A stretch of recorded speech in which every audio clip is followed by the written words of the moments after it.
Oh my gosh, I feel so slow. I feel like everything around me is just speeding up, or maybe it's slowing down. I'm not sure. Or maybe it's mysteriously changing in a way that only Apple understands. Yeah, so the rumor elves are saying that Apple, they just might switch up their entire release timeline for 2026. Yeah, imagine Apple looking at September like, I know we've released a lot of iPhones in September, but September, it's kind of mid and just kind of walking away. So yeah, Apple might move it to spring. They might move it to summer. They might even move it to Thursday at 3:12 p.m. You'll get it, don't worry. Now keep in mind, Apple doesn't change things just because they want to change things. In most cases, it's a strategic reason to why they are doing it.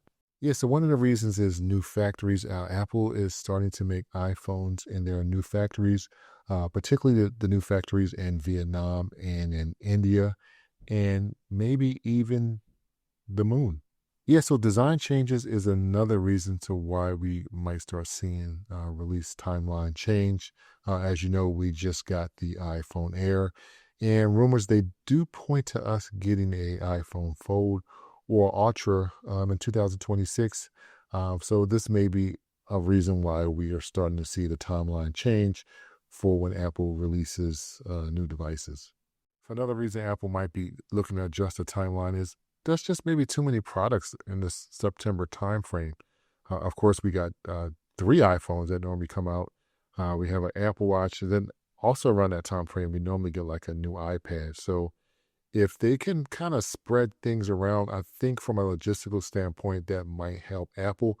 But I was also thinking it might help from an investor standpoint, because investors are always trying to analyze a company to decide if they should invest in it. So if they're seeing Apple's always releasing new products, this might be a benefit to Apple from an investor standpoint. Yeah, so how is this going to affect you, the innocent tech lover, the individual who upgrades their device every single year? The September time frame may go out the window where you upgrade. You might have to upgrade your iPhone in March. Like, who upgrades their iPhone in March? What the heck is going on? Can you imagine how this will affect wireless carriers when it comes to trading schedules? Wait a minute. There's no phones out of contract that our customers can trade in. Yeah, so this timeline shift could definitely try to kind of change things up a lot. Yeah, so I like to call it the hype machine. This timeline shift would definitely adjust how the hype machine works. As you know, when a new iPhone comes out, all the influencers they get their review units, they do their first impressions. So definitely will be some adjustments. What I like to call from like a marketing standpoint. Yeah, so what are we going to be getting in 2026? Well, apparently we should be getting thinner iPhones, so maybe the standard iPhone will be thinner or the Pro will be thinner, since it's kind of a thick boy this year. More AI.